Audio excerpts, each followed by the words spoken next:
Palestina hanya tinggal nama.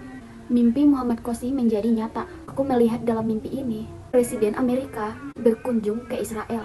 Lalu aku berkata pada diriku sendiri, aku harus mencari tahu alasan kunjungan ini. Aku kemudian mengenakan setelan, jas, dan terbang ke Israel dengan menggunakan pesawat. Presiden Amerika dan Perdana Menteri Israel berkumpul di sebuah gedung untuk bertemu. Lalu aku berkata, aku harus masuk dalam, dan jika Allah menghendaki, maka tidak ada yang akan mengenaliku.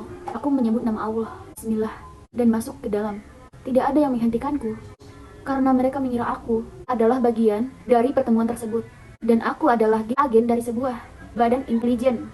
Ada sebuah aula besar dalam gedung itu, dan ada banyak orang di dalamnya.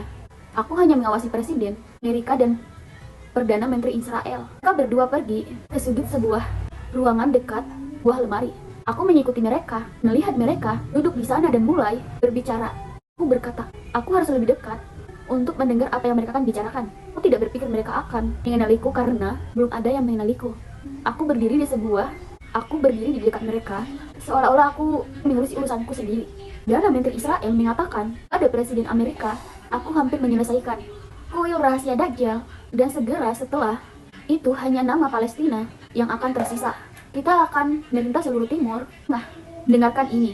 Presiden Amerika menjawab, kita akan menguasai seluruh dunia, tidak hanya di Timur Tengah. Aku sangat terkejut mendengar rencana itu.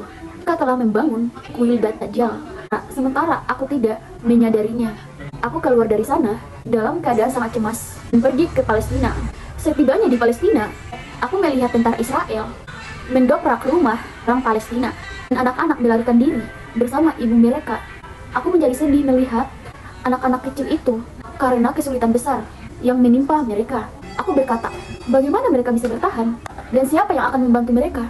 Kemudian aku melihat mereka menuju sebuah gedung yang baru dibicarakan oleh Presiden Amerika dan Perdana Menteri Israel tadi. Aku berkata kepada mereka, apa kalian pergi ke tempat di mana rencana pembantaian kalian dilakukan? Seorang wanita berkata, kemana kami akan membawa anak kecil?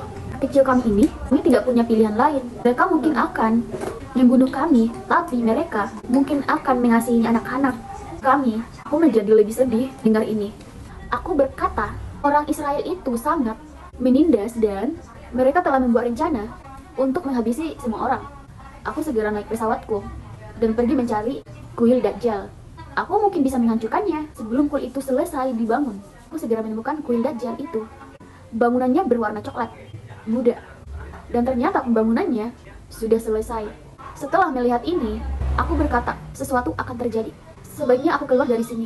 Aku bergegas keluar, dan saat berbelok arah, tiba-tiba terjadi ledakan besar yang menyebabkan badai pasir, dan debu mulai berterbangan kemana-mana. Kuil Dajjal itu hancur, dan rumah umat Islam juga rusak parah. Aku memikirkan anak-anak itu, dan mulai mencari mereka di tengah badai. Tetapi badai itu terlalu besar, sehingga cahaya matahari tidak dapat mencapai bumi, dan suhunya juga turun sangat rendah.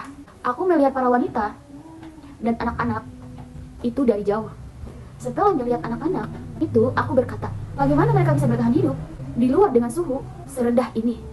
Aku mencoba yang terbaik untuk menjangkau mereka, tetapi badai pasir terlalu banyak sehingga aku tidak dapat menjangkaunya.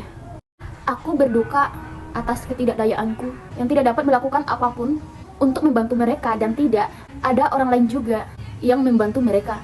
Aku berkata, hanya Allah yang dapat membantu mereka sekarang. Aku melihat badai pasir menyebar dan menimbulkan banyak kerusakan. Lalu aku berkata pada diriku sendiri, sebaiknya aku kembali. Jika mesin berhenti bekerja, maka aku akan terjebak di sini juga. Lalu aku pergi ke Pakistan, dan mimpi itu berakhir di sana.